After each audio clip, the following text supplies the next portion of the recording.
Chapter 2. How the Lord has covered the daughter of Zion with the cloud of his anger. He has hurled down the splendor of Israel from heaven to earth. He has not remembered his footstool in the day of his anger. Without pity, the Lord has swallowed up all the dwellings of Jacob. In his wrath he has torn down the strongholds of the daughter of Judah. He has brought her kingdom and its princes down to the ground in dishonor. In fierce anger he has cut off every horn of Israel. He has withdrawn his right hand at the approach of the enemy. He has burned in Jacob like a flaming fire that consumes everything around it. Like an enemy he has strung his bow. His right hand is ready.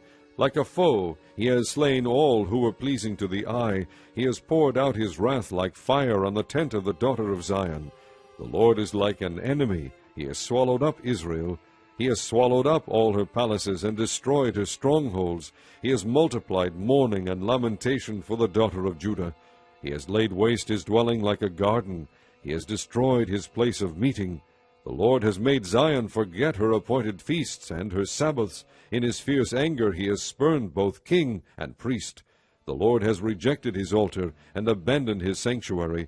He has handed over to the enemy the walls of her palaces. They have raised a shout in the house of the Lord, as on the day of an appointed feast. The Lord determined to tear down the wall around the daughter of Zion. He stretched out a measuring line and did not withhold his hand from destroying. He made ramparts and walls lament. Together they wasted away. Her gates have sunk into the ground. Their bars he has broken and destroyed. Her king and her princes are exiled among the nations.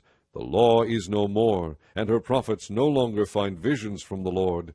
The elders of the daughter of Zion sit on the ground in silence. They have sprinkled dust on their heads and put on sackcloth. The young women of Jerusalem have bowed their heads to the ground.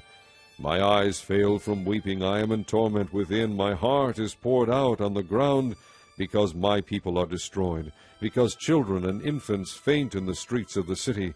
They say to their mothers, "Where is bread and wine?" As they faint like wounded men in the streets of the city, as their lives ebb away in their mothers' arms. What can I say for you? With what can I compare you, O daughter of Jerusalem? To what can I liken you, that I may comfort you, O virgin daughter of Zion? Your wound is as deep as the sea.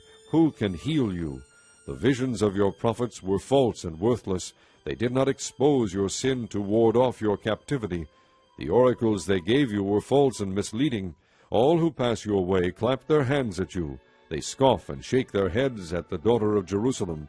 Is this the city that was called the perfection of beauty, the joy of the whole earth? All your enemies open their mouths wide against you. They scoff and gnash their teeth and say, "We have swallowed her up. This is the day we have waited for. We have lived to see it. The Lord has done what he planned. He has fulfilled his word, which he decreed long ago. He has overthrown you without pity. He has let the enemy gloat over you. He has exalted the horn of your foes. The hearts of the people cry out to the Lord. O wall of the daughter of Zion, let your tears flow like a river day and night. Give yourself no relief, your eyes no rest. Arise, cry out in the night, as the watches of the night begin. Pour out your heart like water in the presence of the Lord. Lift up your hands to him for the lives of your children, who faint from hunger at the head of every street. Look, O Lord, and consider, whom have you ever treated like this? Should women eat their offspring, the children they have cared for? Should priest and prophet be killed in the sanctuary of the Lord? Young and old lie together in the dust of the streets.